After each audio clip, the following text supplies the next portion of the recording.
বিজ্ঞানের basic lecture দিয়ে। Basic লেকচারটা হলো আমরা শুধু আজকে অ্যাকাউন্টিং ইকুয়েশন যেটাতে বলি, টোটাল হিসাব বিজ্ঞানের মধ্যে তিনটা কথাই থাকে। হিসাব বিজ্ঞানের আছেই তিনটা ভাষা, একটা হচ্ছে অ্যাসেট, একটা লায়াবিলিটি এবং একটা অনার সিকিউরিটি। তো কোনগুলো অ্যাসেট, কোনগুলো লায়াবিলিটি, কোনগুলো অনার সিকিউরিটি কাকে বলে, এই জিনিসগুলো নিয়ে আমরা একটা ডিটেলস ধারণা আজকে নিব। তো বেসিক লেকচার দুইটা লেকচার করবো না, আমরা এই পুরাটারই শেষ করব। আর এই যে লেকচার শিটটা আছে, যারা তোমরা এখন তো আমরা ক্লাস 9-এর ক্লাসে আছি, তো এটা সব ক্লাসেই লাগবে, প্রত্যেকটা হিসাব বিজ্ঞান জানতে হলে এই কথাগুলো জানতে হবে। এই লেকচারটা শোনার জন্য অবশ্যই তোমাদের সামনে শিটটা থাকা লাগবে। শিটটা যদি থাকে, আজকে যাদের কাছে নাই তারা শুধু শুনো, বাসায় গিয়ে শিটটা নিবা, তোমাদের কাছে তো এই শিটটা আছে, বাসায় গিয়ে শিটটা নিবা, এটার সাথে মিলায় লেকচারটা শুনলে আমি আশা করি একাধিকবার এটা শুনতে পারবা। আর বুঝতে সমস্যা হলে বারবার শুনলে আমি আশা করি প্রবলেমগুলো ক্লিয়ার হয়ে যাবে। যাই হোক, আমি প্রথমেই বললাম যে asset, liability and honour security, এই তিনটা জিনিস আমরা নিয়ে আলোচনা করব। হিসাব বিজ্ঞান টোটাল একটা ব্যালেন্স সাবজেক্ট। তো ব্যালেন্সটার জন্য তোমার তিনটা জিনিসের উপরেই শুধু তোমার ধারণা থাকতে হবে, আর কিছু জানার দরকার নেই অ্যাকাউন্টিংয়ের জন্য। আর অ্যাকাউন্টিংয়ে যদি এই তিনটা জিনিসের উপরে তোমার ধারণা না থাকে, মাঝখান থেকে তুমি পড়তে চাই, তুমি যতই মুখস্থ করো না কেন কোনো লাভ হবে না। এর জন্য এই তিনটা জিনিসের ভেতরে প্রথম যে জিনিসটা, এটা হচ্ছে আমাদের অ্যাসেট, তারপরেরটা হচ্ছে লায়াবিলিটি, তারপরেরটা হচ্ছে অনার্স ইকুইটি। এটা কিছুটা দাঁড়িপাল্লার মতো হবে যে দুইটা পাশ ব্যালেন্স থাকবে। হিসাব বিজ্ঞান এটাই বলে, যখন তুমি অ্যাকাউন্টিং ইকুয়েশন করবা, বিবরণী ছক করবা, তখনও তোমরা প্রমাণ করো কি এক পাশে অ্যাসেট আর এক পাশে লায়াবিলিটি অ্যান্ড অনার্স ইকুইটি মিলে দুই পাশ কী হয়, সমান হয়। যখন আমরা আর্থিক বিবরণী করতে যাই, 10 নম্বর অধ্যায় করতে যাই, তখনও আমরা এই সেম জিনিসটাই দেখি যে আমরা প্রমাণ করি যে সম্পত্তি সমান দায় এবং মালিকানা সত্ত্ব। তার মানে হিসাব বিজ্ঞান প্রথম চ্যাপ্টার থেকে শুরু করে শেষ চ্যাপ্টার পর্যন্ত একই জিনিস প্রমাণ করতেছে এ সমান সমান এল প্লাস ওই। তাহলে যদি তোমার বেসিক শিটের উপরে, বেসিক জিনিসের উপরে আমাদের ধারণা না থাকে, তাহলে আমরা কখনোই শেষ অধ্যায়গুলো সুন্দরভাবে কমপ্লিট করতে পারবো না। যাই হোক, আমাদের তো শিটটা অবশ্যই আমরা যখন ইউটিউবে এটা আপডেট হবে তখন আমাদের নিচে শিটগুলো দেওয়া থাকবে। তো ওইটারে ডাউনলোড, এটা ফর্ম ইতে দেওয়া থাকবে, পিডিএফে দেওয়া থাকবে।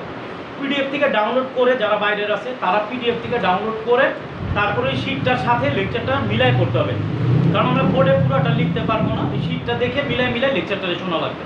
যাই হোক, এটা আমাদের শিটের মধ্যে দেয়াই আছে। কিছু জিনিস আমি বোর্ডেও লিখবো, আর মূল লেকচারটা থাকবে হচ্ছে আমাদের শিটে। Asset, liability and honour security নিয়ে আমরা ডিসকাস করতেছিলাম। তো অ্যাসেট কয় ধরনের আছে? অ্যাসেট বলতে কি বোঝাচ্ছে? সম্পত্তি, এটা তো আমরা জানি। তো সম্পত্তির ভিতরে অনেক বিভক্ত আছে, অথবা অনেক ধরনের সম্পদ আছে। যেমন চলতি সম্পদ আছে, দীর্ঘমেয়াদী সম্পদ আছে, অদৃশ্যমান সম্পদ আছে। তো বেশ কিছু সম্পদ আছে, বেশ কিছু টাইপের সম্পদ আছে। তারপরে তোমার অন্যান্য সম্পদ, অথবা আমরা ইন্টারমিডিয়েটের বলবো অসমন্বয়কৃত ব্যয়। বেশ কিছু টাইপের সম্পদগুলো আমরা দেখলাম। কারেন্ট অ্যাসেটগুলো থাকবে, দীর্ঘমেয়াদী অ্যাসেটগুলো থাকবে, তারপর হচ্ছে স্থায়ী সম্পদগুলো থাকবে, অদৃশ্যমান সম্পদগুলো থাকবে, আর অন্যান্য সম্পদ অথবা অন্যান্য সম্পদের আরেকটা নাম আছে অসমন্বয়কৃত ব্যয়। এটা ইন্টারমিডিয়েটে আসবে, একই কথা এগুলো। তাহলে চলতি সম্পদগুলো কোনগুলো, ঠিক আছে, আমরা এটা দেখার আগে আমাদের শিট অনুযায়ী আমরা এই যে হিসাব সমীকরণের একটা কোশ্চেন আছে যে বর্ধিত রূপটা কি, ঠিক এই হিসাব সমীকরণ বলতে এটা বুঝাইতেছে। আমি একটু জিনিস তোমাদের সাথে আলোচনা করে রাখবো যে অ্যাসেট, এটা বলতে কি বোঝায় একটু এক্সপ্লেন করি আমি। অ্যাসেট যদি তোমার 10,000 টাকা হয়, লায়াবিলিটি যদি তোমার 7,000 টাকা হয়, তাহলে অনার সিকিউরিটি কত টাকা হবে? 3,000 টাকা। আমাদের অনেক অধ্যায় তোমাদের বলে যে মূলধনের পরিমাণ নির্ণয় করো, প্রারম্ভিক মূলধনের পরিমাণ নির্ণয় করো। তখন তোমাদের কি করতে হবে? অ্যাসেট থেকে লায়াবিলিটিকে যদি আমরা মাইনাস করি তাহলেই অনার সিকিউরিটি আসবে। অনার সিকিউরিটিটা আমরা ক্যাপিটাল হিসেবেও বলতে পারি, কারণ এই অনার সিকিউরিটির ভেতরে টোটাল 4টা জিনিস থাকবে। ক্যাপিটাল থাকবে, রেভিনিউ থাকবে, এক্সপেন্স থাকবে, অ্যান্ড কি থাকবে? ড্রয়িং থাকবে। তার মানে যদি মূলধন হয়, মূলধন যদি মালিক দেয়, তাহলে মূলধনের মালিকানা সত্ত্ব মালিকের বাড়বে। দুইটা কারণে আমাদের মালিকানা সত্ত্ব বাড়ে, একটা হচ্ছে মূলধন আর একটা হচ্ছে আয়। আবার দুইটা কারণে মালিকানা সত্ত্ব কমবে, একটা হচ্ছে ব্যয় আর একটা হচ্ছে উত্তোলন। এগুলো কিন্তু তোমার অনেক কাজে লাগবে।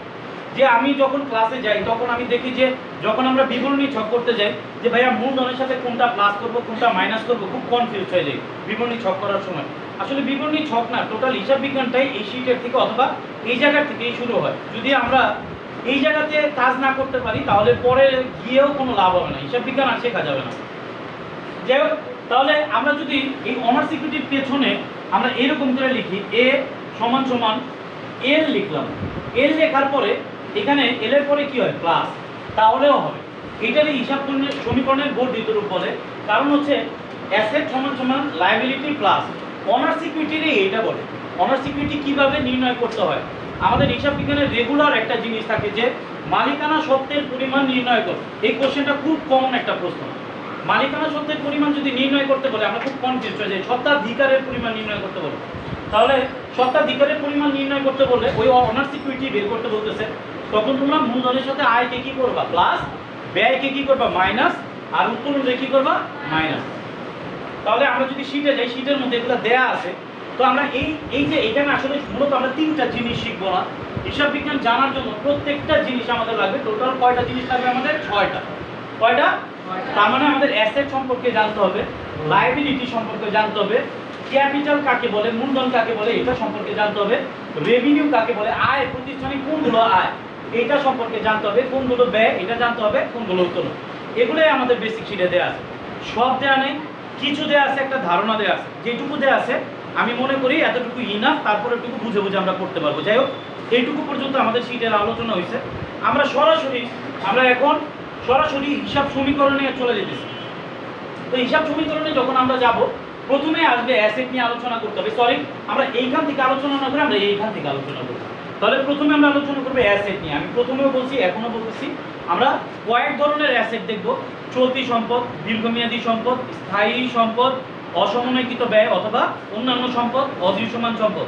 এগুলো আমাদের কেন লাগবে? আমরা জানি আর্থিক বিবরণীতে যখন আমরা আর্থিক বিবরণী করব, তখন অবশ্যই চলতি সম্পদ আমাদের আলাদাভাবে হেডিং দিতে হবে, স্থায়ী সম্পদ আলাদাভাবে হেডিং দিতে হবে, দীর্ঘমেয়াদী সম্পদের আলাদাভাবে হেডিং দিতে হবে, প্রত্যেকটা সম্পদ অসমন্বয়কৃত ব্যয়ের আলাদাভাবে হেডিং দিতে হবে। এর জন্য আলাদা আলাদাভাবে শিখে গেলে আর ওইখানে গিয়ে আলাদাভাবে শেখার কোনো প্রয়োজন নাই। তো যাই হোক, চলতি সম্পদ আমাদের শীট যেভাবে দেওয়া আছে, আমরা শীটটা নিয়ে আলোচনা করতেছি।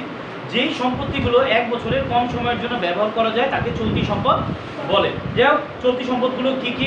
হাতে নগদ, নগদ তহবিল, নগদ উদ্বৃত্ত, এটা আমাদের চলতি সম্পদ।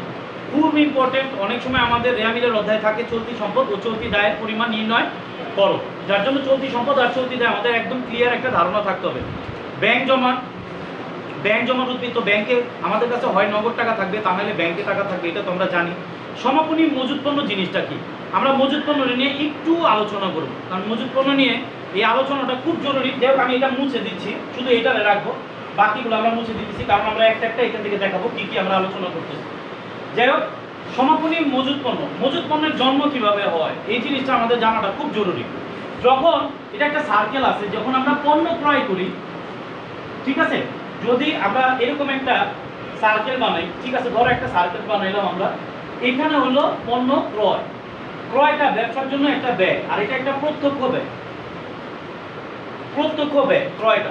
ক্রয় সারা বছর আমাদের, ধরে নাও আমরা 10,000 টাকার পণ্য কিনছি, 10,000 টাকার পণ্য কেনার পরে এটা ছিল আমাদের ব্যয়। আমরা সারা বছর, ধরে নাও পণ্য কাকে বলে এটা আগে বুঝি। পণ্য হলো আমরা ব্যবসা প্রতিষ্ঠানে যা বিক্রি করি তাকে কি বলা হয়? পণ্য বলা হয়। তাহলে কত টাকার পণ্য ছিল আমাদের কাছে? 10,000 টাকার পণ্য ছিল। এর মধ্যে ধরো আমরা সারা বছর বিক্রি করতে পারছি, আমাদের মিডিল সাইডে আমাদের বিক্রয় ছিল হচ্ছে 8,000 টাকা। কত টাকার বিক্রয় ছিল? 8,000 টাকা। এটার আমরা ধরি বিক্রয়, ঠিক আছে। তাহলে এটা হলো বছরের শেষ, তাহলে আমাদের কত টাকার পণ্য রয়ে যাবে? 2,000 টাকার মজুত পণ্য রয়ে যাবে। এটার নাম সমাপনী মজুত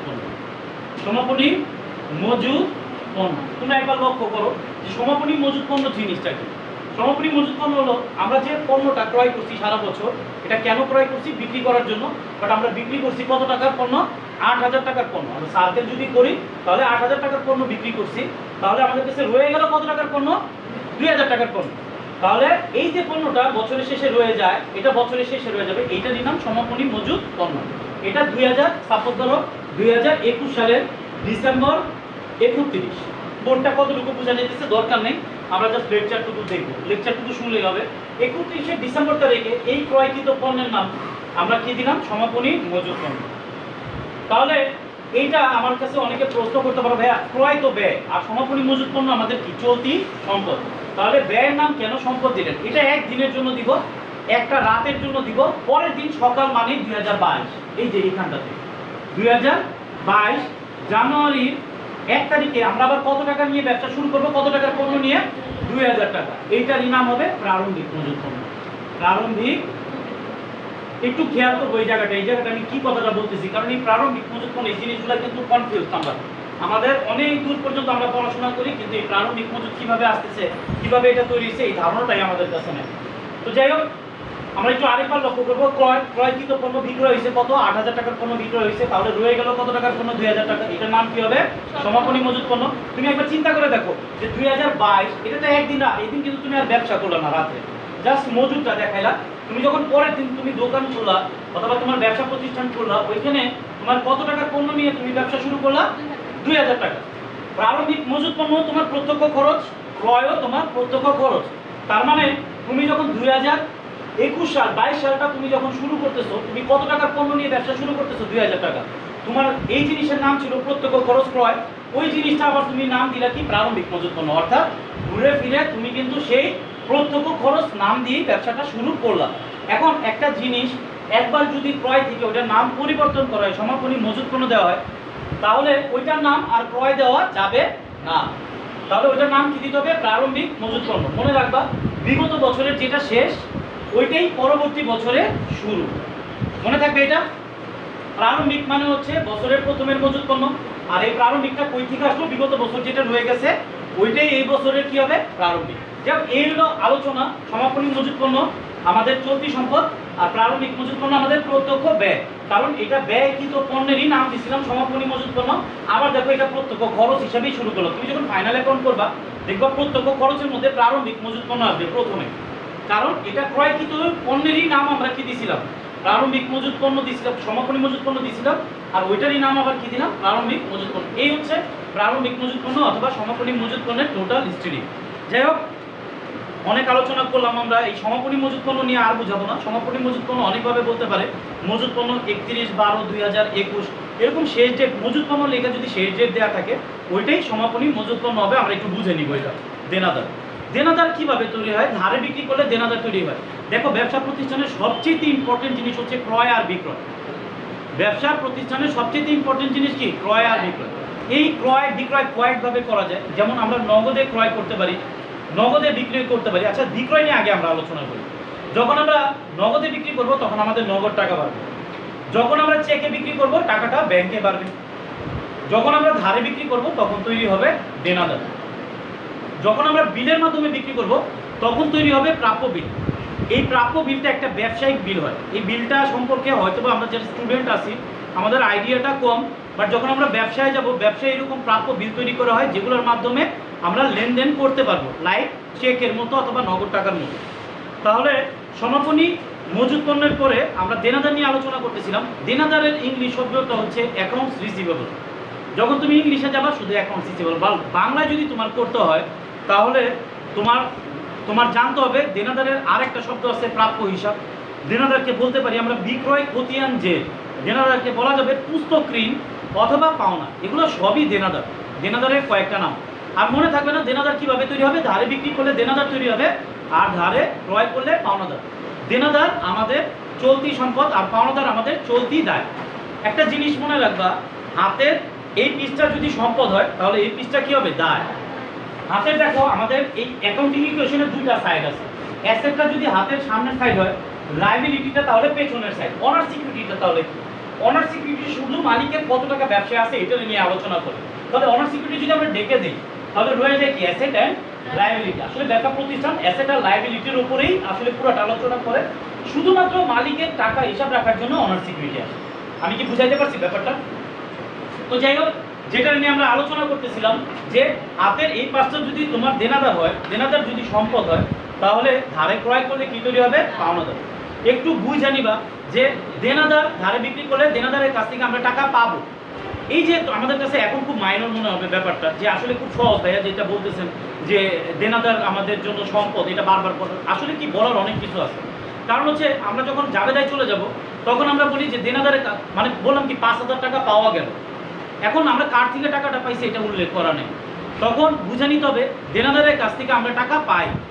আর যদি কোনো 5,000 টাকা বলে যে 5,000 টাকার পুনঃ নিষ্পত্তি করা হলো অথবা 5,000 টাকা পরিশোধ করা হলো, ধরে নিতে হবে যে আমরা পাওনাদারকে টাকা দিচ্ছি। মনে থাকবে না, দেনাদারের কাছ থেকে আমরা টাকা পাই আর পাওনাদারকে টাকা আমরা দেই। তো যাই হোক, ধারে বিক্রি করলে দেনাদার তৈরি হবে। আর দেনাদারের বেশ কয়েকটা নাম আমাদের এখানে দেওয়া আছে, আমরা প্রত্যেকটার নাম ভালো করে মুখস্থ করব, কারণ রেয়া মিলে তোমার চলে আসলো পুস্তক ঋণ। এখন তোমার কাছে ঋণ মনে হবে এটা যে ঋণ তো দায়, দায়টা আমরা ক্রেডিট করবো না, পুস্তক ঋণ মানে দেনাদার, এটা তোমার মনে রাখতে হবে, রাইট। এরপরে প্রাপ্য বিল তো আলোচনা করা হয়েছে যে বিলের মাধ্যমে বিক্রি করলে প্রাপ্য বিল তৈরি হবে, আর প্রাপ্য বিল আমাদের জন্য চলতি সম্পদ। যাই হোক, অব্যবহৃত মণিহারি অথবা কোনো সম্পদ যদি অব্যবহৃত অবস্থায় থাকে, কোনো ব্যয় যদি অব্যবহৃত, মণিহারিটাকে এটা আগে জানি, খাতা কলম পেন্সিল কালি, মণিহারি আমাদের জন্য ব্যয়। বাট মণিহারি যদি আনইউজড অবস্থায় থাকে, অব্যবহৃত অবস্থায় থাকে, এটা চলতি সম্পদ হয়ে যাবে। তারপরে 8 নাম্বার যেটা দেওয়া আছে আমাদের শীটের মধ্যে, কোনো খরচ অগ্রিম প্রদান করা হলে তা চলতি সম্পদ হয়ে যাবে। এটা যদিও একটা লাইনে দেওয়া আছে, কিন্তু এটার আলোচনা অথবা এটার বুঝটা ব্যাপক হবে। যেমন যে কোনো খরচ, যেমন ধরো ভাড়া, বেতন, বিজ্ঞাপন হোক, ঠিক আছে, অথবা যে কোনো একটা খরচ, মজুরি হোক, তারপরে আর কি বলবো, অগ্নিবীমা হোক, নৌবিমা হোক, পরিবহন হোক, শুল্ক হোক, যে কোনো খরচ যদি তুমি অগ্রিম দিয়ে রাখো তাহলে ওটা তোমার জন্য কী হয়ে যাবে, চলতি সম্পদ হয়ে যাবে। যেমন বেতন তোমার জন্য ব্যয়, কিন্তু বেতনটা যদি অগ্রিম দেওয়া থাকে, অগ্রিম বেতনটা আবার আমাদের জন্য কী হয়ে যাবে, সম্পদ। যেমন ধরো বেতন দেওয়া হলো, যখন আমরা জাবেদা করব, বেতন দেওয়া হলো, জাবেদা হচ্ছে বেতন হিসাব ডেবিট টু, নগদান হিসাব ক্রেডিট। আবার যদি আমরা এইভাবে বলি যে বেতন অগ্রিম দেওয়া হলো, সেই ক্ষেত্রে তুমি বেতন হিসাবকে আর ডেবিট করতে পারবে না, তখন অগ্রিম বেতনকেই ডেবিট করতে হবে, কারণ বেতন হচ্ছে ব্যয় আর অগ্রিম বেতন কি, সম্পদ। এর জন্য আমরা খুব ভালো করে আমরা এই জিনিসটার উপরে খেয়াল করবো যে অগ্রিম খরচ আমাদের জন্য সম্পদ আর অগ্রিম আয় আমাদের জন্য দায়। এটা ফাইনাল অ্যাকাউন্টে অনেক অনেক অনেক কাজে লাগবে। যারা তোমরা আর্থিক বিবরণী করছো অথবা তোমাদের আইডিয়া আছে যে অগ্রিম খরচগুলোকে আমরা কি করি, মাইনাস আরেকবার বসে চলতি সম্পদে, তখন আর আলাদাভাবে তোমাদেরকে বুঝাইতে হবে না, কারণ তুমি ভালো করেই জানো যে অগ্রিম খরচ তোমার জন্য সম্পদ। আমি প্রথমেই বলছি যে চলতি সম্পদের এগেনস্টে কি থাকবে, চলতি দায়। অগ্রিম খরচ যদি আমাদের সম্পদ হয়ে থাকে, তাহলে অগ্রিম আয়টা আবার কি হবে, দায়। আমরা যখন চলতি দায় করব তখন আমরা খুব ভালো করে লক্ষ্য করলে দেখব যে অগ্রিম খরচ যে চলতি সম্পদ আমরা দেখাইছি, অগ্রিম আয়টার আবার আমরা কি দেখাচ্ছি, চলতি দায় দেখাচ্ছি। ক্লিয়ার? এটা অগ্রিম প্রদান করা হয়, তুমি একটু মিলাই করবা, যদি কোনো খরচ যদি অগ্রিম দেওয়া হয়, যদি এটা চলতি সম্পদ হয়, তাহলে অগ্রিম আয়টা কি হবে, চলতি দায়। সো টাফ এই অগ্রিম আয়টারে ধরা। যেমন ধরো আমাদের এরকমভাবে দেওয়া থাকবে যে তোমার যে অগ্রিম আয়টারে অনার্জিত আয় বলে, আনান রেভিনিউ বলা হয় এটারে, ঠিক আছে। অগ্রিম আয়ের ইংলিশটা হচ্ছে আনান। তো অগ্রিম আয়টা আমরা অগ্রিম খরচটা বুঝাবো যে সম্পদ। আমাদের কাছে একটা ব্যাড কনসেপ্ট আছে যে অগ্রিম হলেই সম্পদ হবে না, অগ্রিমটা তোমার সম্পদ হইতে পারে, অগ্রিমটা তোমার দায়ও হইতে পারে। অগ্রিম খরচ হলে এটা সম্পদ হবে, কিন্তু তুমি যদি অগ্রিম কোনো টাকা পাও, এটা কিন্তু তোমার জন্য দায়, কারণ এই সার্ভিসটা তোমার দিতে হবে। যতক্ষণ না পর্যন্ত তুমি এই সার্ভিসটা দিবা, ওইটা তোমার আয় হবে না, ঠিক আছে। তাহলে ওইটা তোমার জন্য দায় থাকবে। তাহলে একটা জিনিস আমরা খুব ভালো করে খেয়াল রাখবো, অগ্রিম খরচটা যদি সম্পদ হয়, তাহলে অগ্রিম আয়টা আমাদের জন্য কি হবে, দায় হবে। মনে থাকবে এটা। তাহলে ঠিক চলতি সম্পদের বিপরীতে দেখবা চলতি দায়গুলো প্রায় পাশাপাশি হয়। যেমন দেনাদারের বিপরীতে পাওনাদার পাবা, প্রাপ্য বিলের বিপরীতে প্রদেয় বিল পাবা, ওইরকমভাবে অগ্রিম খরচের বিপরীতে আমরা কি পাচ্ছি, অগ্রিম আয় পাচ্ছি। যেমন ভাড়া অগ্রিম পাওয়া গেল, এই অগ্রিমটা যখন তুমি 10 নম্বর অধ্যায় করতে যাবা, একবার ভাড়া থেকে অগ্রিম, নর্মালি ভাড়া অগ্রিমগুলোরে কী করতে হবে, মাইনাস। বাট আরেকবার বসতেছে চলতি দায়, তুমি কনফিউজ হয়ে যাবা তখন যে ভাইয়া একবার আমরা অগ্রিম খরচগুলোরে, একবার আমরা অগ্রিম খরচটারে, অগ্রিমটারে আমরা একবার সম্পত্তি পাশে নিচ্ছি, আরেকবার দায় পাশে নিতেছি। তো কখন সম্পত্তি পাশে নিব, কখন আমরা দায় পাশে নিব। তো অগ্রিম খরচের বেলায় অগ্রিম খরচটা মাইনাস হয়ে যাবে সম্পত্তি পাশে, কারণ অগ্রিম খরচ আমাদের জন্য সম্পদ। আর অগ্রিম আয়ের বেলায় অগ্রিমটা মাইনাস হয়ে চলে যাবে দায় পাশে, কারণ অগ্রিম আয় আমাদের জন্য দায়। মনে থাকবে এটা। যে দায় নিয়ে আমরা আলোচনা করবো আরেকবার, এটা পরে দেখা যাবে। এখানে কিছু উদাহরণ দেওয়া আছে, যেমন অগ্রিম বেতন দেওয়া হলো, ভাড়া অগ্রিম প্রদান করা হলো, বেশ কিছু উদাহরণ এখানে দেওয়া আছে। কোনো আয় বকেয়া থাকলে তাও চলতি সম্পদ হয়ে যায়। তাহলে অগ্রিম আর বকেয়া দুইটা জিনিস, একটা হচ্ছে অগ্রিম আর একটা বকেয়া। অগ্রিমটা যেমন সম্পদ হইতে পারে, তোমার দায়ও হইতে পারে, আবার আয়টা তোমার সম্পদ হইতে পারে, আবার দায়ও হইতে পারে। বকেয়া খরচের বেলায় হবে দায়, আর বকেয়া আয়ের বেলায় কি হবে, সম্পদ। এখানে বলছে কোনো আয় যদি বকেয়া থাকে তাও চলতি সম্পদ হয়ে যাবে। যেমন বিনিয়োগের সুদ, বিনিয়োগ করছি আমি একটা জায়গায়, ওইখান থেকে আমি টাকা পাবো, এখনো পাইনি। যখন আমরা জাবেদার শিটে চলে যাব তখন তোমাদের কাছে এইটাই অনেক বড় ঝামেলা হয়ে যাবে।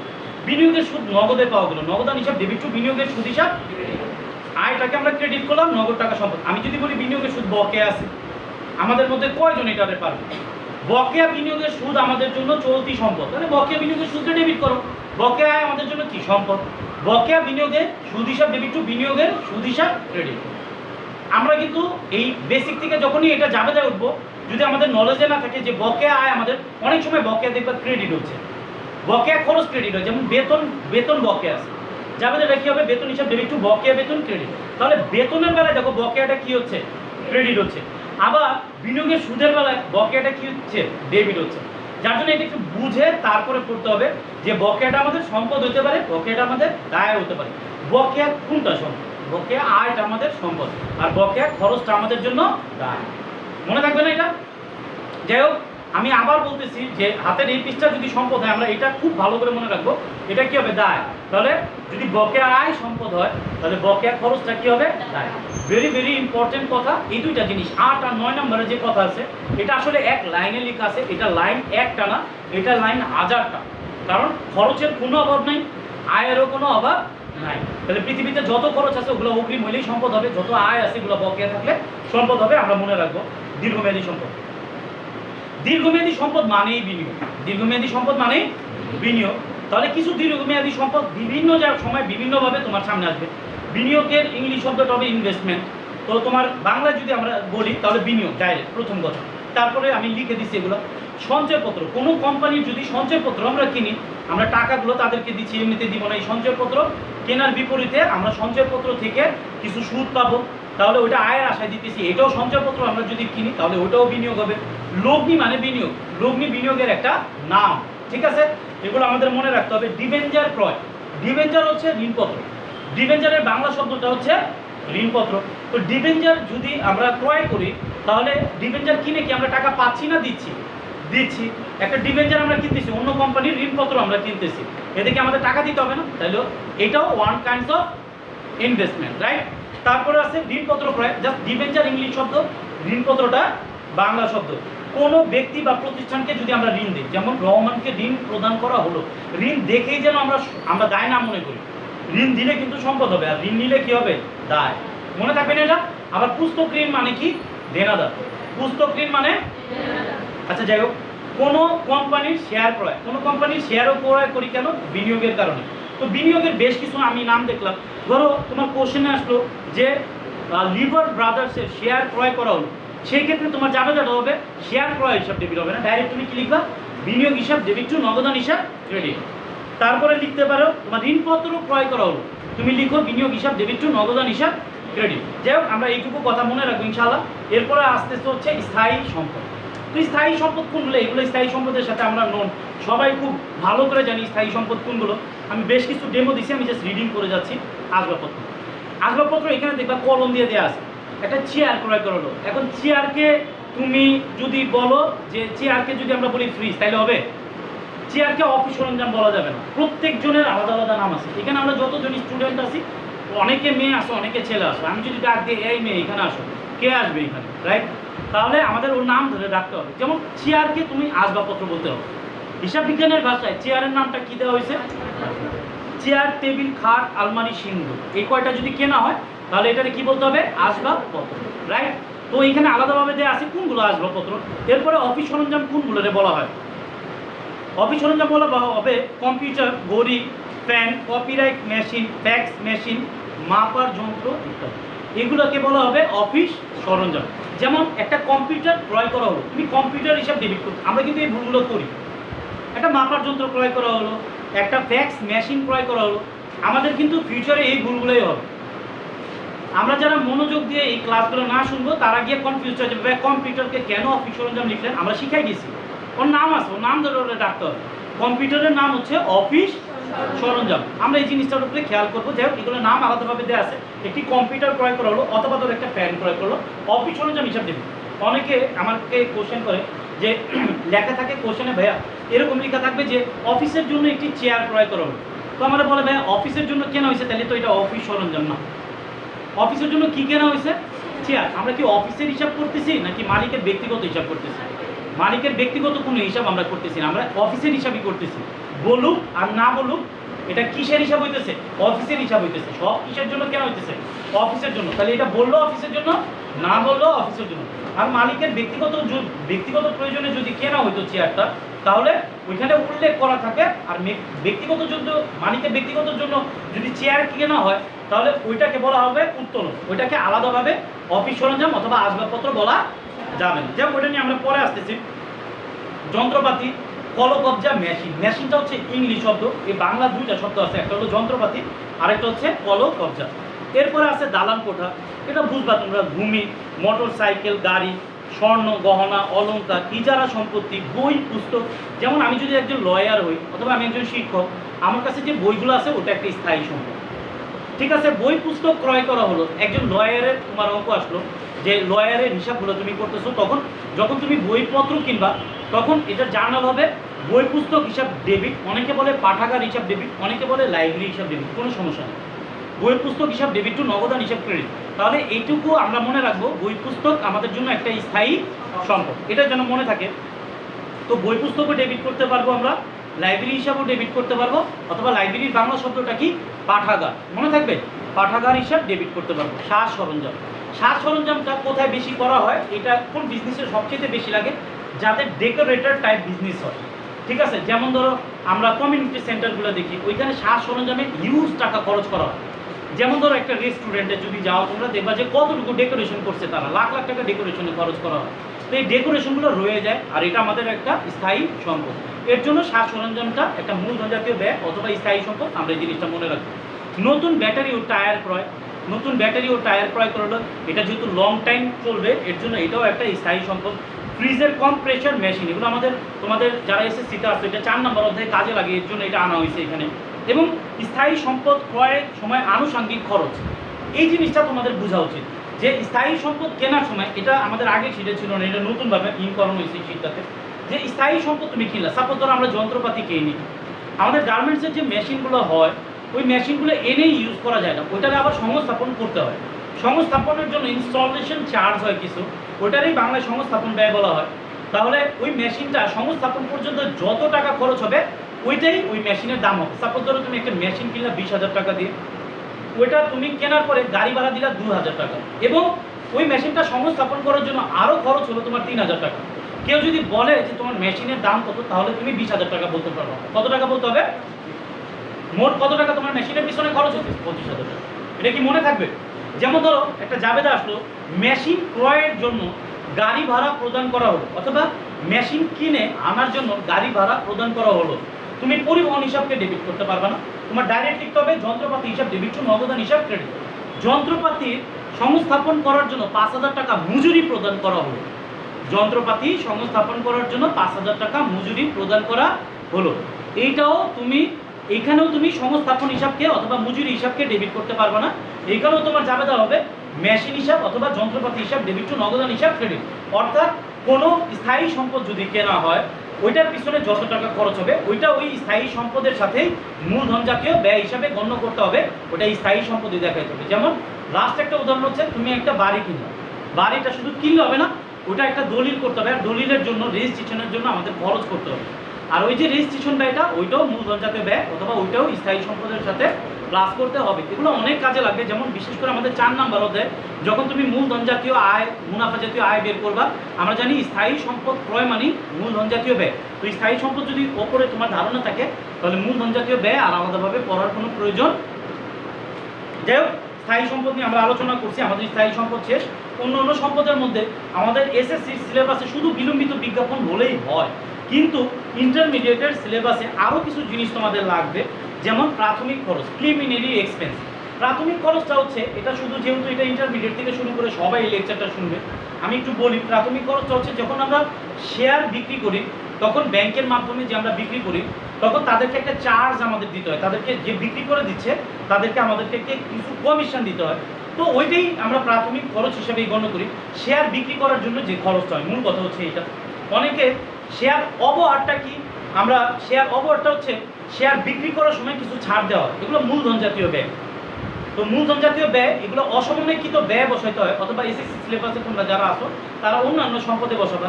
তোমাদের জন্য দুইটা জিনিস ইম্পর্টেন্ট, একটা হচ্ছে বিলম্বিত বিজ্ঞাপন, আরেকটা প্রাথমিক খরচ। বাকিগুলো আসার সম্ভাবনা খুব বেশি নেই। দায় গ্রাহকের দোস্তুরি, দোস্তুরি হচ্ছে কমিশন। দায় গ্রাহকের দোস্তুরি ওই একই কথা, যারা আমাদেরকে শেয়ার বিক্রি করে দিচ্ছে তাদেরকে আমরা একটা কমিশন দিই, অবলোকিতের ফি বা দোস্তুরি সেই একই কথা। প্রাথমিক খরচের মতো এটাও একটা খরচ, এটাও মূলধন জাতীয় ব্যয়, এটা শেয়ার বিক্রি করার সময় হয়। আরও কিছু অ্যাড করা হয়েছে তোমাদের 4 নম্বর অধ্যায়ের জন্য, আরও কিছু নতুন কথা। বিলম্বিত মুনাফা জাতীয় ব্যয়, এটা বারবার শেখাইতে হয় আমাদের। 4 নম্বর অধ্যায়ে গেলে আমরা দেখতে পারি বিলম্বিত মুনাফা জাতীয় ব্যয়টা ওরা বারবার জানতে চায়, এর জন্য এটা একটু আলাদা করে দিচ্ছি আমি। বিলম্বিত মুনাফা জাতীয় ব্যয় হচ্ছে 3টা। একটা হচ্ছে বিলম্বিত বিজ্ঞাপন, একটা নতুন পণ্য গবেষণা খরচ, কোনো পণ্য মার্কেটে আসার পরে আগে এটার একটু গবেষণা করতে হয়, ওইটাকে বলা হয় নতুন পণ্য গবেষণা খরচ যদি করা হয় এটা বিলম্বিত মুনাফা জাতীয় ব্যয়। অফিস স্থানান্তর ব্যয়, অফিস একটা স্থান থেকে, যেমন তুমি ধানমন্ডি থেকে তোমার অফিসটা মতিঝিলে নিয়ে যাচ্ছ, তো এই যে খরচটুকু হবে এটার কারণে এটাও বিলম্বিত মুনাফা জাতীয় ব্যয়। যাই হোক, এই ব্যাপারগুলো আমরা খুব ভালো করে মনে রাখবো, কারণ এটা আমাদের ইন্টারমিডিয়েটে অনেক সময় আমরা যখন অনুপাত বিশ্লেষণ করতে যাব তখন অলিক সম্পদের পরিমাণ জানতে চায়, এগুলোকে অলিক সম্পদও বলা হয়, ঠিক আছে। তারপর আমাদের intermediate second paper final account যখন আমরা করি তখন অসমন্বয়কৃত ব্যয় একটা হেডিংই আছে, যেখানে এই প্রত্যেকটা আইটেম তোমার আলাদাভাবে মুখস্থ রাখা লাগবে। যাই হোক, আমরা সামনে বাড়তেছি। অদৃশ্যমান সম্পদ, আমরা সবার আগে মনে রাখবো প্রত্যেকটা অদৃশ্যমান সম্পদই স্থায়ী সম্পদ। আমি কেন অদৃশ্যমান সম্পদগুলোকে আলাদা করছি, অনেক সময় কোশ্চেনে আসে অদৃশ্যমান সম্পদের পরিমাণ নির্ণয় করো, এর জন্য আমি অদৃশ্যমান সম্পদগুলোকে আলাদা রাখার চেষ্টা করছি, কিন্তু প্রত্যেকটা অদৃশ্যমান সম্পদ কিন্তু স্থায়ী সম্পদ, এটা আমাদের মনে রাখতে হবে। যাই হোক, 1 নম্বর অদৃশ্যমান সম্পদ হচ্ছে সুনাম। সুনামটা তো বুঝোই তোমরা, বোঝানোর কিছু নেই। একটা কোম্পানি যেমন ধরো কেএফসি সুনামের উপরে চলতেছে। ওরা যদি একটা জিনিসের দাম, যেমন ধরো একটা কি বলবো চিকেন ফ্রাইয়ের দাম যদি বাইরে তোমার 100 টাকা, ওরা যদি 150 টাকাও বলে আমরা গিয়ে খাই, কারণ আমরা জানি অথবা আমাদের একটা ফেজ আছে তাদের উপরে যে তাদের জিনিসটার মানটা ভালো। তো যাই হোক, এটার এই গুডউইল বলা হয়। আমি জাস্ট একটা উদাহরণ দিলাম। মুদ্রণ সত্ত্ব কপিরাইট আইনটা কি, কপিরাইট জিনিসটা কি, যেমন ধরো আমি একটা বই লিখলাম, অথবা ধরো আমার একটা গান, আমি একটা গান লিখছি, তুমি ইচ্ছা করলেই আমার গানটাকে নকল করতে পারবা না। যদি তুমি আমার গানটাকে অথবা তুমি আমার বইটাকে কপি করার চেষ্টা করো তাহলে আমি তোমার নামে মামলা করতে পারবো, কারণ এটা আমার আবিষ্কার, এটা আমার সম্পদ, তুমি ইচ্ছা করলে এটাকে কপি করতে পারবা না। এই কপিরাইট মামলাগুলো সবচেয়ে বেশি হয়। আমরা রিসেন্ট একটা ঘটনা দেখলাম হুমায়ুন আহমেদের, যে ওনার যে লেখা বইগুলো, তো ওইখানে ওনার যে ছেলে আছে উনি বলতেছে যে আমার বাবার কোনো বই আমাদের পারমিশন ছাড়া কোনো কিছুই করা যাবে না, ছাপানো যাবে না, কিচ্ছু করা যাবে না। কারণ হচ্ছে এটার বিপরীতে আইনটা খুব ভয়ঙ্কর হয়, যে হুমায়ুন আহমেদের বই যদি আমরা কপি করার চেষ্টা করি অথবা নকল করে ছাপাতে যাই তাহলে কিন্তু অনেক বড় একটা মামলা হবে, এবং এটা কোটি কোটি টাকার মামলা হবে।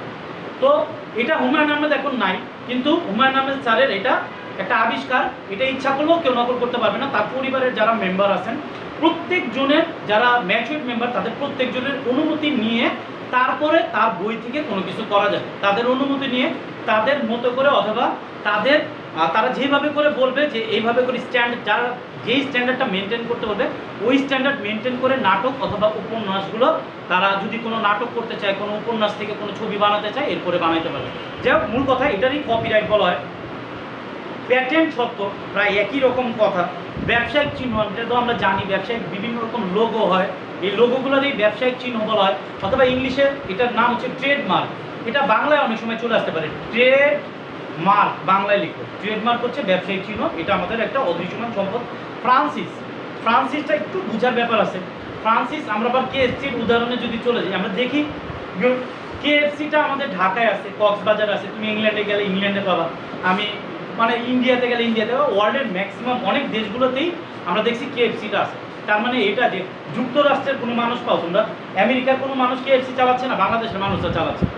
এটা তুমি একটা ডিলারশিপের মতো তাদের থেকে অনুমতি নিয়ে তাদের কথা মতো, তাদের মতো চুলা, তাদের কথা মতো তেল, মানে যা যা তারা যেভাবে করে ব্যবহার করতে বলবে ওইভাবেই করেই তোমার তাদের নামটা ইউজ করতে হবে, ওইভাবে করেই তোমার ওই ব্যবসাটা পরিচালনা করতে হবে।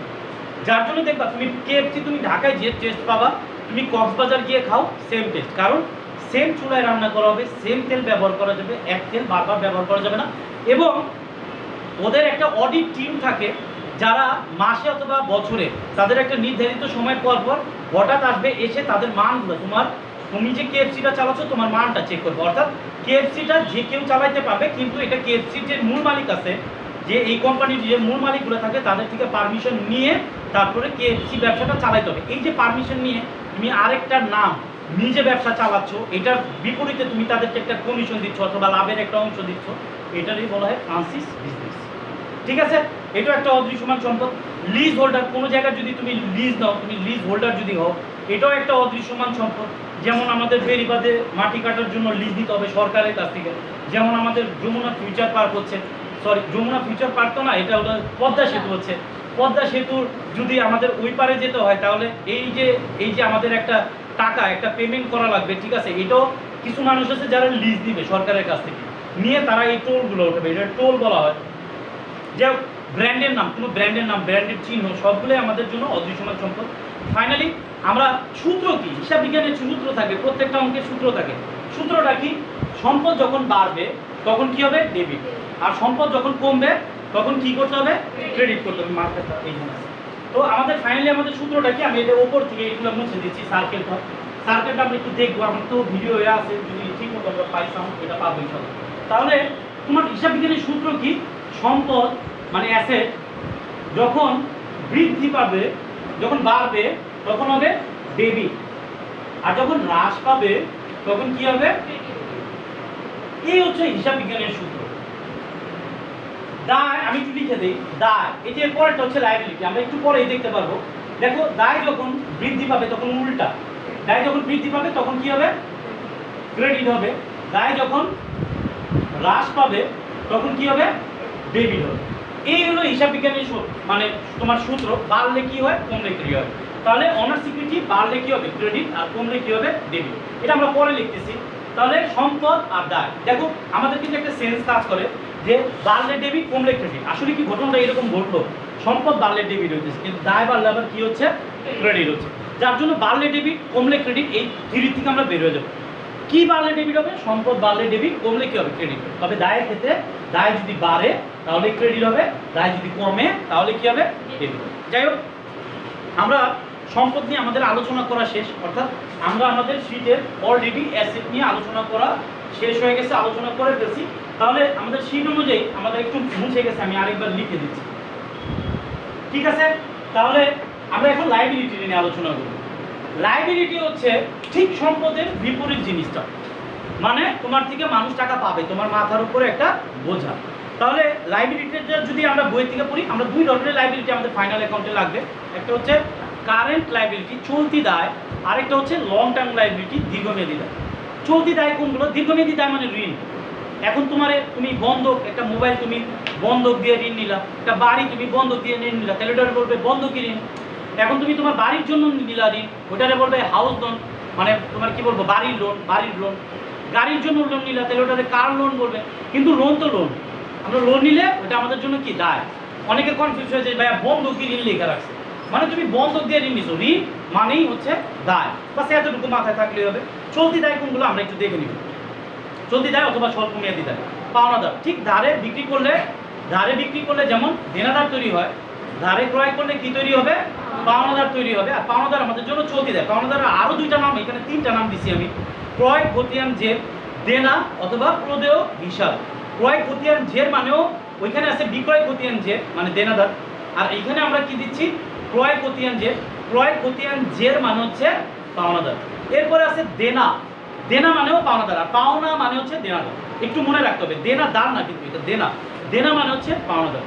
আরেকটা আছে প্রদেয় হিসাব, প্রদেয় হিসাব মানে পাওনাদার, আর প্রাপ্য হিসাব মানে দেনাদার। আমরা একটু মিলাই এটা একটু পড়ার চেষ্টা করব। ওইখানে ছিল আমাদের প্রাপ্য বিল, এখানে আছে প্রদেয় বিল। বিলের মাধ্যমে বিক্রি করলে প্রাপ্য বিল তৈরি হয়, তাহলে বিলের মাধ্যমে ক্রয় করলে প্রদেয় বিল তৈরি হবে।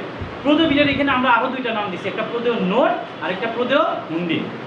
এরপর আছে ব্যাংক জমা অতিরিক্ত, ব্যাংক ওভারড্রাফট। ব্যাংক জমা অতিরিক্ত, ব্যাংকে আমি 10,000 টাকা রাখছি, বাট আমি উঠাইলাম 15,000 টাকা, তাহলে কত টাকা আমরা বেশি উঠাচ্ছি, 5,000 টাকা। তাহলে এটাই ব্যাংক ওভারড্রাফট হয়ে যাবে।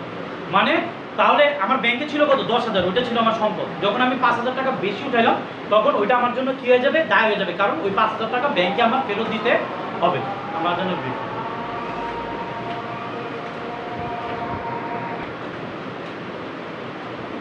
পাওনাদারের পরে আমরা এবার বিলগুলো নিয়ে আলোচনা করব। বিলগুলো নিয়ে আগেও আলোচনা করা হয়েছে যে বিলের মাধ্যমে বিক্রিও করা যায়, বিলের মাধ্যমে ক্রয়ও করা যায়। বিলের মাধ্যমে যদি আমরা বিক্রয় করি তাহলে প্রাপ্য বিল তৈরি হবে। প্রাপ্য বিলের আরও দুইটা নাম আছে, প্রাপ্য নোট, প্রাপ্য হুন্ডি, একই কথা। আর ইংলিশ শব্দটা হচ্ছে বিলস রিসিভেবল, একই কথা।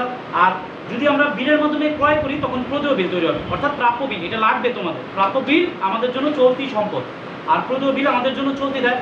বিলের মাধ্যমে ক্রয় করলে প্রদেয় বিল তৈরি হয়, জাস্ট এতটুকু মনে রাখবো। প্রদেয় বিলের আরও দুইটা নাম আছে, একটা হচ্ছে প্রদেয় নোট আর একটা হচ্ছে প্রদেয় হুন্ডি। যাই হোক, ব্যাংক জমার পরে ছিল ব্যাংক জমা অতিরিক্ত ব্যাংক ওভারড্রাফট নিয়ে আলোচনা করছি আমরা, এর আগেও আলোচনা করছি। এখনও বললাম যে 10,000 টাকা তুমি ব্যাংকে জমা রাখছো, তুমি যদি 15,000 টাকা নাও তাহলে 5,000 টাকা ব্যাংক জমা অতিরিক্ত হয়ে যাবে। এটা শর্ট টাইম লোন, মানে তোমার চলতি মেয়াদি দায় হবে এটা। আর ব্যাংক ওভারড্রাফটও বলা হয়, এটা ইংলিশ শব্দটা হচ্ছে ব্যাংক জমা অতিরিক্ত, ইংলিশ শব্দটা হচ্ছে ব্যাংক ওভারড্রাফট, অথবা ইংলিশে এটাকে সংক্ষেপে বলে ওডি, ওতে ওভার, দিতে ড্রাফট। তারপরে আসে হচ্ছে শিক্ষানবী স্যালামি অগ্রিম। এ দেখো কয়েকটা দায় আছে, তোমার কি মনে রাখতে হবে? প্রথম পাওনাদার, প্রদেয় বিল, ব্যাংক জমা অতিরিক্ত, এরপরে দেখো অগ্রিম আয় চলে আসছে।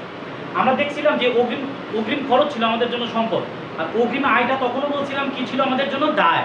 চলে আসছে অগ্রিম প্রাপ্ত শিক্ষানবী স্যালামি। শিক্ষানবী স্যালামি হচ্ছে আয়, আর অগ্রিম যদি আমরা পাই তাহলে এটা কী হয়ে যাবে? দায়।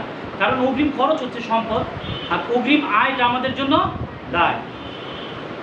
তারপরে আছে অগ্রিম প্রাপ্ত ভাড়া। যদি অগ্রিম আমরা ভাড়া পাই, এক কথায় অগ্রিম আয় বলে দেখাচ্ছে। অগ্রিম আয় 6 নম্বরে বলছি আমরা, প্রতিষ্ঠানে কোনো আয় অগ্রিম পাওয়া গেলে তার চলতি দায় হয়ে যায়। যেমন উপভাড়া অগ্রিম পাওয়া গেল, শিক্ষানবী স্যালামি অগ্রিম পাওয়া গেল। এরপরে আছে বকেয়া খরচ, 6 আর 7, ভেরি ভেরি ইম্পর্টেন্ট। ওইখানে ছিল মেবি 8 আর 9 চলতি সম্পদ, চলতি সম্পদের ক্ষেত্রে, আর এখানে 6 আর 7, একটু মিলাই করবে এই দুটাকে। তাহলে বকেয়া খরচ, ওইখানে ছিল বকেয়া আয় আমাদের সম্পদ, যেমন ভিডিওকে শুধু বকেয়া ছিল। আর এখানে আমরা দেখতেছি বকেয়া খরচ আমাদের জন্য আবার দায়, তার মানে বকেয়াটা সম্পদ হইতে পারে, বকেয়াটা দায়ও হইতে পারে। তাহলে বকেয়া খরচের কয়েকটা ডেমো দেওয়া আছে, উদাহরণ দেওয়া আছে এখানে, যে বকেয়া বেতন, বকেয়া বিজ্ঞাপন, বকেয়া ভাড়া। বাস এটা একটু দেখে নিবা।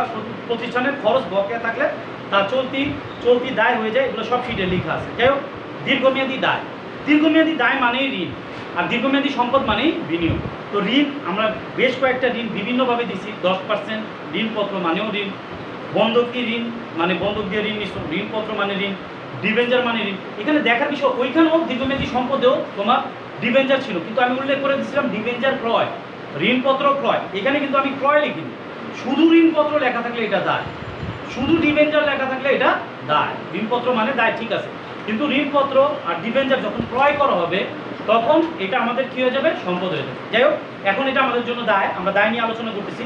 শেষ, আমি কিছুক্ষণ আগেই লিখে দিয়েছি তোমাদেরকে, লায়াবিলিটি দায় যখন বাড়বে তখন ক্রেডিট করতে হবে, দায় যখন হ্রাস পাবে তখন কী করতে হবে? ডেবিট।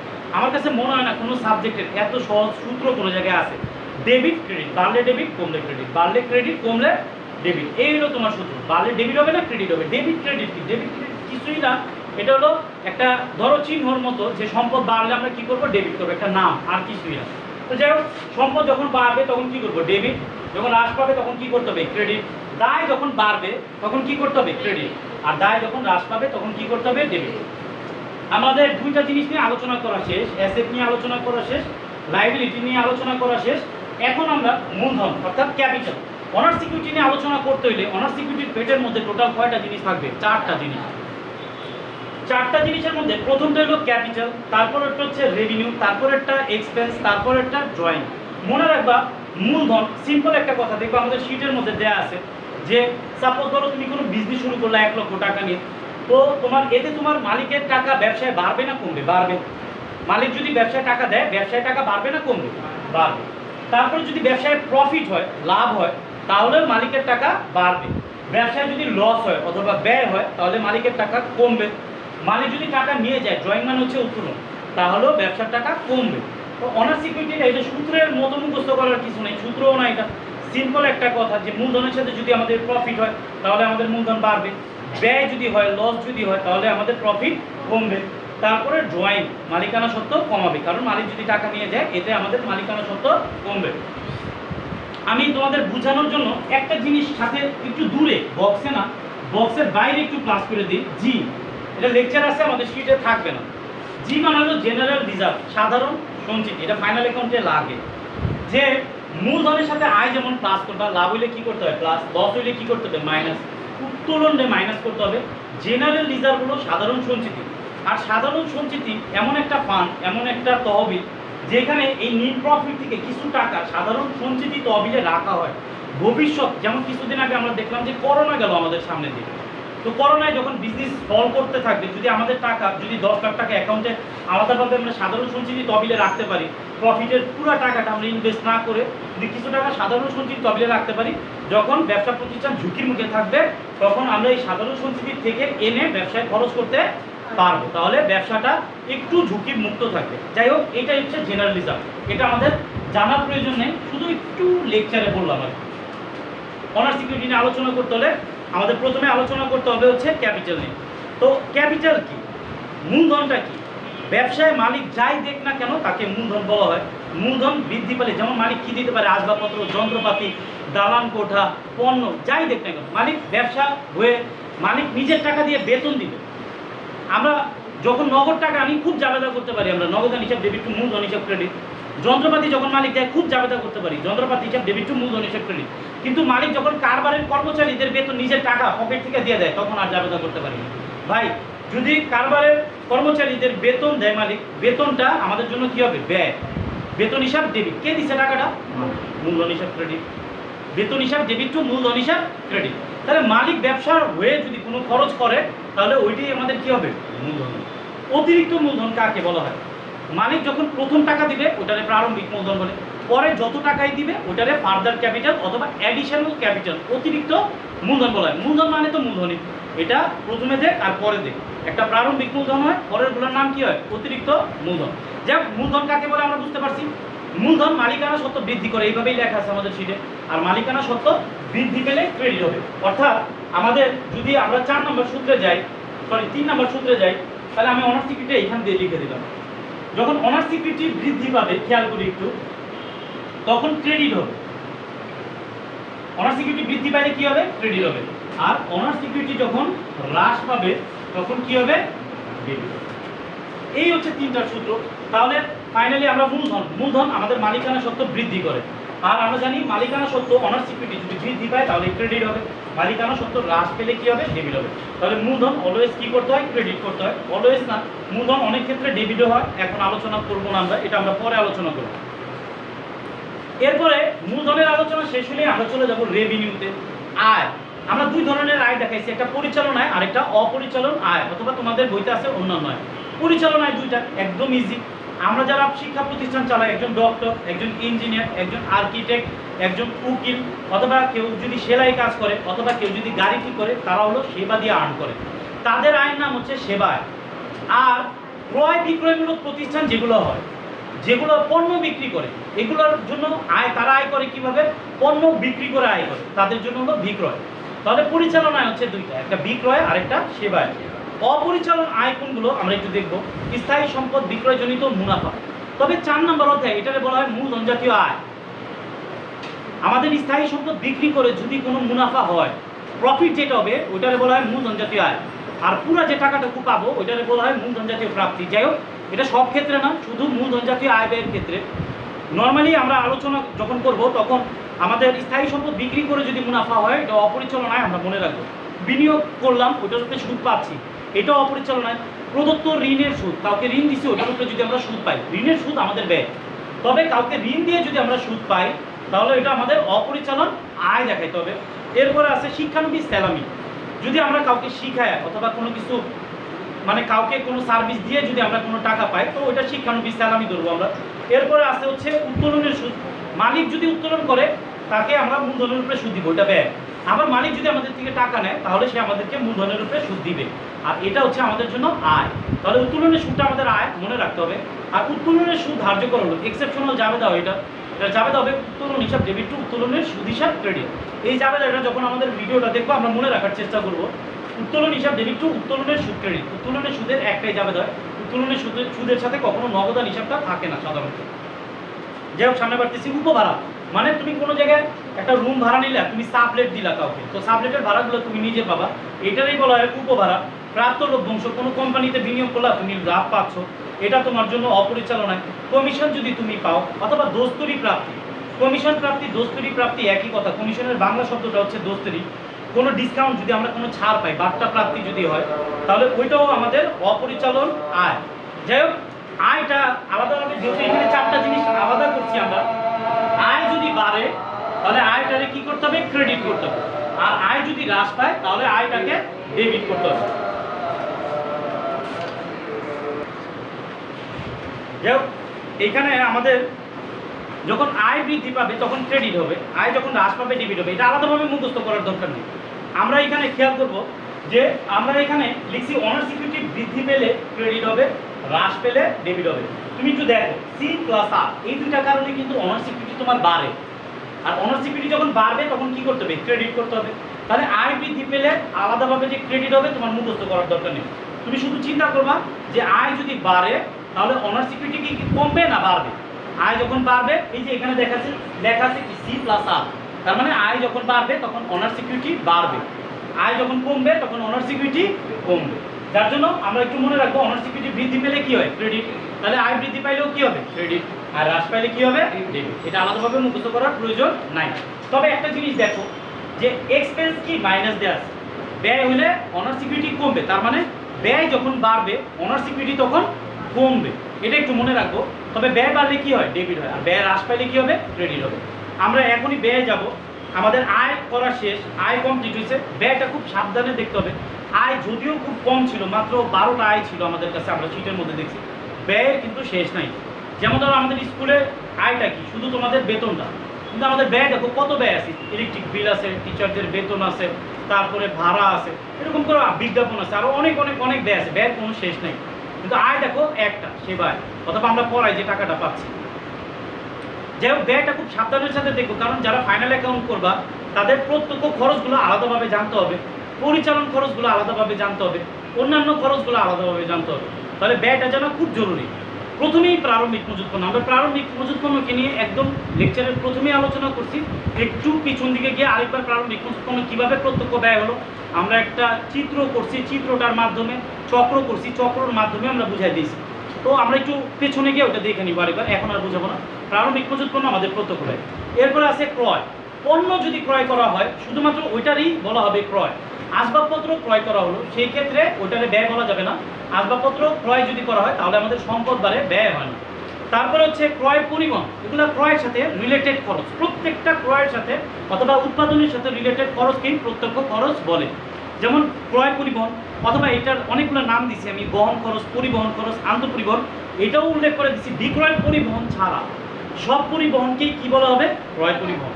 এটা একটু মনে রাখবো, কারণ আমরা যখন অঙ্ক করতে যাই আমাদের র্যামিলে দেওয়া থাকে পরিবহন খরচ, তো আমরা কনফিউজ হয়ে যাই ক্রয় পরিবহন নাকি এটা বিক্রয় পরিবহন। পরিবহন দুইটাই ব্যয় আমি জানি, কিন্তু ক্রয় পরিবহনটা হচ্ছে প্রত্যক্ষ খরচ, আর বিক্রয় পরিবহনটা হচ্ছে পরোক্ষ খরচ অথবা পরিচালন ব্যয়। এটা আমাদের জানতে হবে, আদারওয়াইজ আমরা ফাইনাল অ্যাকাউন্টে অ্যান্সার করার সময় আমাদের ভুল হবে।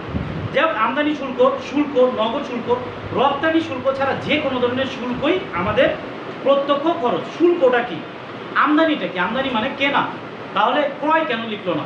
তুমি যখন বাইরের দেশ থেকে কোনো কিছু কিনবা তখন বলা হয় আমদানি, অথবা ইংলিশে কি বলা হবে? ইম্পোর্ট। অথবা বাইরের দেশে যখন তুমি কিছু বিক্রি করবা ওইটারে বলা হয় এক্সপোর্ট। তাহলে এক্সপোর্ট ডিউটি, ইম্পোর্ট ডিউটি মানে আমদানি শুল্ক, ক্রয় শুল্ক, অথবা আমদানি শুল্ক মানেই ক্রয় শুল্ক। রপ্তানি শুল্ক যদি উল্লেখ করা না থাকে, যেমন শুল্ক লেখা আছে, নগর শুল্ক লেখা আছে, অথবা শুধু শুল্ক লেখা আছে, তুমি কি ধরে নিবা? এটা আমদানি শুল্ক। যদি রপ্তানি শুল্ক লেখা থাকে শুধুমাত্র তখনই এটা পরিচালন ব্যয় হবে, এছাড়া যে কোনো ধরনের শুল্ক প্রত্যক্ষ খরচ, এটা একটু মাথায় রাখবো আমরা। জাহাজ ভাড়া, ডক চার্জ একই কথা, জ্বালানি খরচ, কারখানার ভাড়া, কারখানার বেতন, কারখানার যে কোনো ধরনের খরচকে প্রত্যক্ষ খরচ বলে। এই হলো প্রত্যক্ষ খরচ, যেগুলো ক্রয় অথবা উৎপাদনের সাথে সরাসরি জড়িত। এইটা একদম ব্যয়ের বেলা এগুলো তোমার লাইন টু লাইন মুখস্থ থাকতে হবে, আগে পরে হওয়া যাবে না। কারণ হচ্ছে আর্থিক অবস্থার বিবরণীতে আমরা জানি প্রত্যক্ষ খরচগুলোরে প্লাস করতে হয় আর সমাপনী মজুত পণ্যকে মাইনাস করতে হয়, তাহলে আসে বিক্রিত পণ্যের ব্যয়। তো ফাইনাল অ্যাকাউন্ট করার সময় তোমার আলাদাভাবে প্র্যাকটিস করা লাগবে না যদি এটা তোমার ভালোভাবে মুখস্থ থাকে। পরিচালন ব্যয়, পরিচালন ব্যয় আমাদের প্রথমে আছে বিক্রয় পরিবহন, অথবা বিক্রয় পরিবহনের আরেকটা নাম আছে বহিঃ পরিবহন। বেতন যেগুলো অফিসে খরচ হয়, ম্যাক্সিমামগুলো অফিসের খরচ, অফিসের ভাড়া, বিদ্যুৎ খরচ, অফিস খরচ, বার্তা প্রদান মানে ছাড় আমরা যদি দেই তাহলে হবে ব্যয়, আর ছাড় আমরা যদি পাই তাহলে আয় হবে। তারপরে মেরামত খরচ আছে, তারপরে আছে ডাক ও তার। ডাক ও তার মানে টেলিফোন বিল, ইন্টারনেট বিল, এগুলোরে বলা হয় ডাক উতার। মণিহারি কোনগুলোরে বলা হয়? খাতা, কলম, পেন্সিল, কালি, এটার নাম হচ্ছে মণিহারি। দুইটি কলম কেনা হলো, কলম হিসাবে ডেবিট করা যাবে না, কাকে ডেবিট করতে হবে? মণিহারিকে। তারপরে আছে প্যাকিং খরচ, ভ্রমণ খরচ, বিমা খরচ, জীবন বিমা ব্যতীত। মনে রাখতে হবে জীবন বিমা মালিকের ব্যক্তিগত খরচ, অর্থাৎ জীবন হলো ব্যবসার কোনো জীবন হয় না, মালিকের জীবন হয়। আর মালিক তার ব্যক্তিগত কোনো খরচ যদি ব্যবসা থেকে দেয়, ওটা তার ব্যক্তিগত খরচ হবে, ওটাকে উত্তোলন বলা লাগে।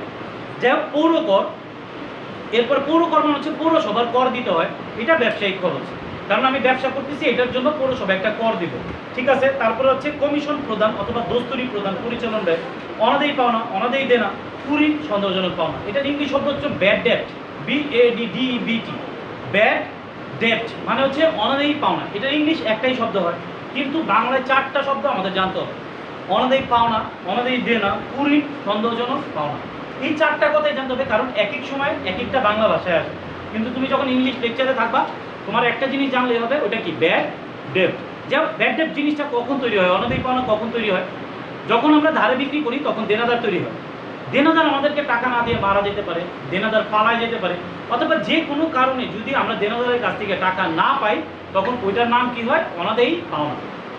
অনাদায়ী পাওনার বার্তার মধ্যে ছোট্ট একটা পার্থক্য আছে, কিন্তু একদম পাশাপাশি জিনিস। একটা হলো দেনাদার আমাদেরকে টাকা দেয় না, টাকা না দিয়ে চলে যায়, এটার নাম হচ্ছে অনাদায়ী পাওনা। আরেকটা হচ্ছে দেনাদারকে আমরা ছাড় দিচ্ছি, দেনাদারকে যখন আমরা ছাড় দিব তখন আমরা বলবো বার্তা। এটাও টাকা দিচ্ছে না, এখানেও দেনাদার কমবে, দুইটা জাবেদা হয়, দুইটারই জাবেদা সেম, প্রায় পাশাপাশি। আমরা জাবেদা যখন লেকচার চলবে তখন আমরা দেখাবো যে যদি অনাদায়ী পাওনা হয়, দেনাদার টাকা না দিতে পারে, সেক্ষেত্রে জাবেদা হবে অনাদায়ী পাওনা হিসাব ডেবিট টু দেনাদার হিসাব ক্রেডিট। আর যদি বার্তা প্রদান করা হয়, সেম জাবেদা, শুধু অনাদায়ী পাওনার জায়গায় লিখবো বার্তা, প্রদত্ত বার্তা হিসাব ডেবিট টু দেনাদার হিসাব ক্রেডিট। প্রদত্ত বার্তা অথবা বার্তার আরও দুইটা নাম আছে, নগদ বার্তা অথবা প্রদত্ত বার্তা। একটা হচ্ছে মঞ্জুরিকৃত বার্তা, আর একটা হচ্ছে বরাদ্দকৃত বার্তা, ওটা পরে আলোচনা করব।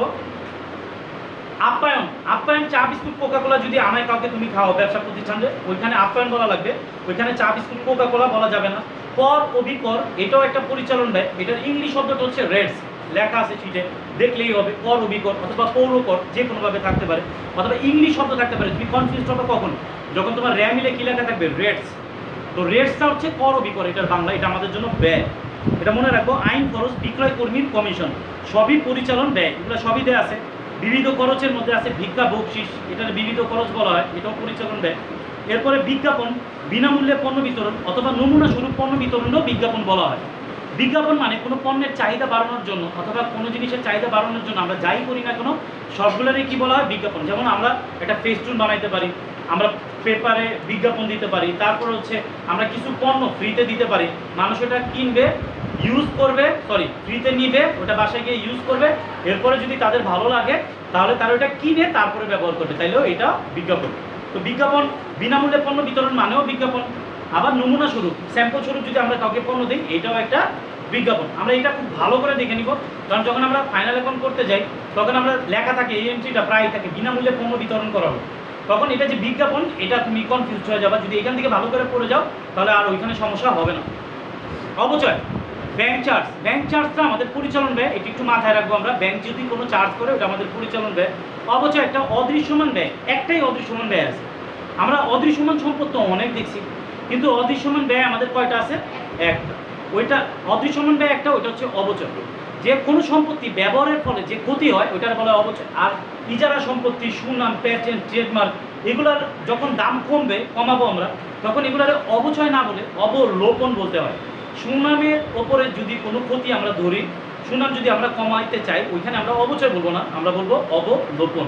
অপরিচালন ব্যয়, অপরিচালন ব্যয় তো ঠিক অপরিচালন আয়ের অপরিচালন বিপরীতে থাকবে অপরিচালন ব্যয়।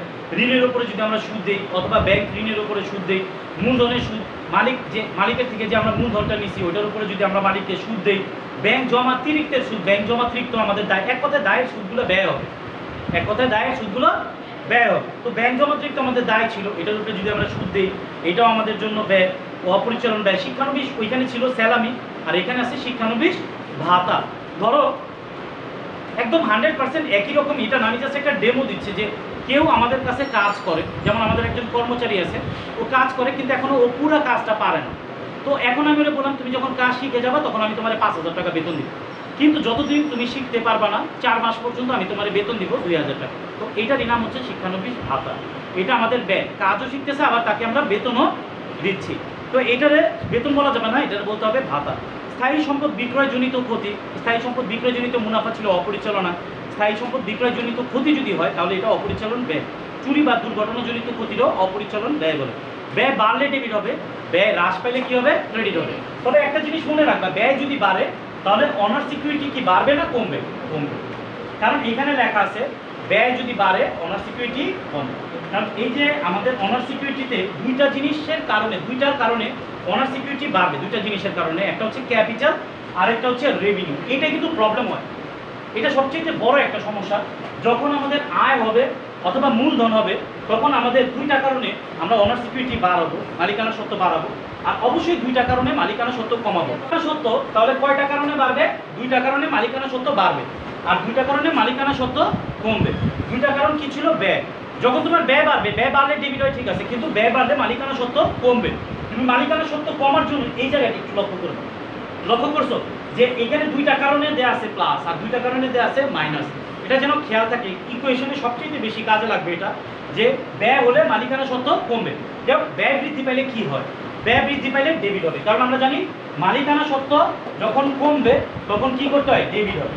মালিকানা সত্ত্ব কমলে কি ডেবিট হয় না ক্রেডিট হয়? ডেবিট হয়। তাহলে ব্যয় মালিকানা সত্ত্ব কমায়।